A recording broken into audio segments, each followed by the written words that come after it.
kabajamtoota daawwattoota keenya egaa har'a iddoo anjiru kuni artistii teenya Simboonee Addunyaa akkuma beektan balaa konkolaataa makiinaatiin rakkoon irra ga'ee turu irra ga'uun siin yaadattanii laata Simbooneen akkam keessa jirti warri gara biyya alaatii fi biyya keessaa na gaafataa turtan arragaa akka tasaa isumaa quban qabne mana isiitti dhaqee mee haala kam keessa jirtu hajuu yeroo dhiyootti bal'inaan kanneen isinii dhiyeessu ta'a. Arra garuu hedduu waa'ee isii na gaafataa waan turtaniif mee gabaabumatti Simbooneen haalli sun akkam ture amma akka lubbuun jiraachuu si Simboonete baga nagayaan dhufu. Mega fuulduratti kan bal'inaan interview irratti ibsinu taana mee har'a daawwattoota kee dinqisiifattoota kee warra baay'ee siif yaadaa jiru kanaaf dhaamsa gabaabaa tokko haalli sun akkam ture amma akkam keessa jirta mee maal jettaan? Isiris galatooma dhufuu keessanii fi iftanii na gaafachuu keessanii an duraa dursee amma waan hin jechuu barbaadu ani waan hin jedhu hin qabu uummata koo kan du'a sana keessa na bira dhaabbattanii dinagdeedhaanis ta'e waaqas naaf fudhattanii guyyaa kana na agarsiistanii galanni waaqaa gaditti galatoomaa ulfaadha uummata koo qulqulluu baay'ee isaan galateeffachuu barbaada atis baga dhuftee nagaa mee akkam ture Simbooteen gaafa sedduu dhagaa uummanni kee warri si jaallatu baay'ee si yaaddaa turani mee gabaabuma yeroo sana haalli ture akkam ture? Yeroo sana ani shaakalaa fi xaafuu shaakalan qaba mana ba'ee achi ijoolleen naa bilbilan akkuma addabaabayii ga'een jechuudha. Ijoolleen naa bilbilan dhimma tokkotti wayaasii iddoon waa hojjennu jennee wallistootuma kun naa bilbilaan hin deebi'ee isaa wajjin laaqana nyaadheetiin mucaan mana jirtu naa bilbilte. Mucaan kiyya akka qufaan qabeetu mana barumsaa seenaanne kootu shinaan jennaan sa'a torbaanan baajaajii yaabbadhe jechuun sa'a torbaa waan ta'e laaqana nyaadheen bahe keessi koos nagaa hin qabu na jijjiiqemaa ture. Shakkii wayii jiraami qalbiin namaa ni jeeqi naa bilbilaan na jeeqe achumaanan bahee sa'a torbaan yaabbadhe sa'a torbaa waan ta'e yaabbadhe keessa deeme baajaajiin kun keessa gaafa deemu karaan duraan ittiin deemuu fi karaa namaa xiqqoo aaraadha safaraa fi saaraadha waan ta'eef qoonni karaa kana alaa ta'eetan akkasitti hiixadheen baajaajiin biraan wal duuba jira laalu biyya iddoo isaanii ture akkas baheen gara qarqaraatti nama lama keessa ture yoo nan ba'u luka koosa kana na qaba.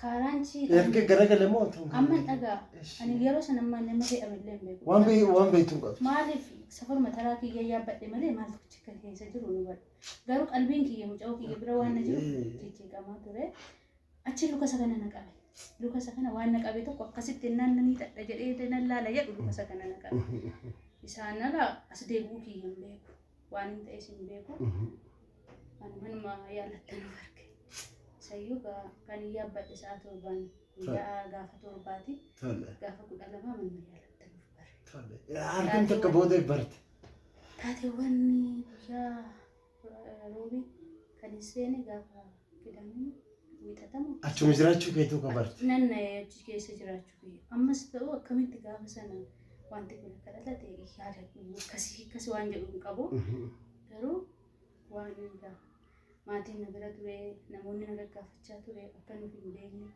akka uumaa qaamni koo guutuu nuuf hin beekne natti himaa turani egaa sammuu kana waan taateewwan guyyaa sana ammas kana jedhee yaadachuu hin danda'u yaadachuus hin beeku ani wanti inni amma taateewwan guyyaa sanaa natti himan uummata koo kan na bira dhaabate kan waaqanaa kadhate obboloota koo akkasitti hiriyoota koo wallistoota bebbeekamoo kan na bira dhufanii dhaabatan hiriyoota koo miti kan na caalas bebbeekaman kan hangafa koos qixxisuu koos dhufanii na bira dhadhaabbataniif waaqayyo balaa akkanaa isin haa baasu baatanii gala dhabuu waan isin haa baasu rabbi isin haa baasu jedha asirran jira anas waan Simbooteen egaa Simboo Addunyaa akkuma isin hundi beektan gaafa baandii gadaatii jalqabe Ijoollummaa sirraa nama artii Oromoo keessa jiru dhugaa hagam takka uummanni si jaalatullee gaafas arginee jirra. Mee fuulduratti amma maal keessa jira waa hunda ibsinu ta'a uummataaf mee gabaabatti amma haalli keessa jirtu fayyaan kee maal fakkaata? Amma sarjarii yeroo laman ta'e lafee koo kanatu baay'ee gurgutamee malee keessi isaan hin miidhamne.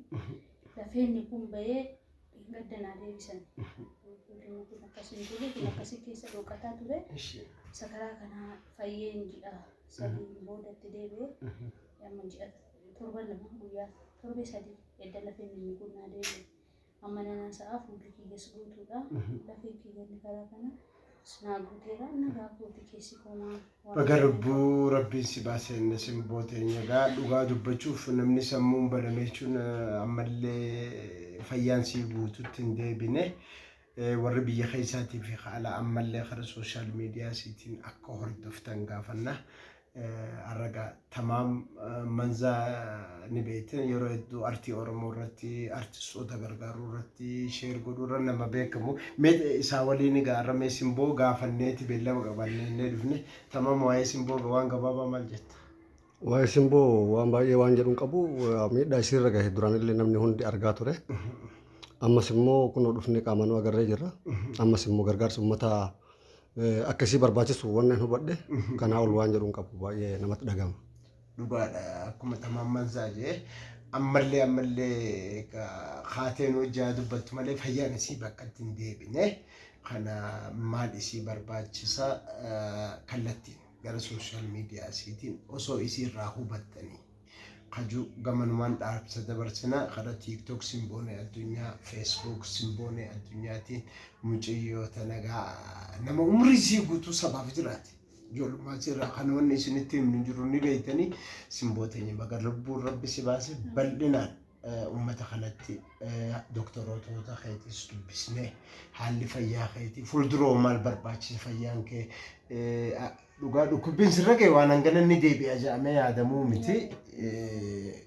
Maal barbaachisa kaju dinqisiifattoota keetiif fis kan ibsinu ta'a akkasuma baga lubbuun rabbiin si baase garuu uummanni himee lubbumaan jiraachuu kee akkasuma anu siin qaba maala yaada takka nu yaadachiifteeti hedduu sin dararru amma kun dhukkubbiirra jirta jiraachuu keessaniin qofaan na yaadachiisi.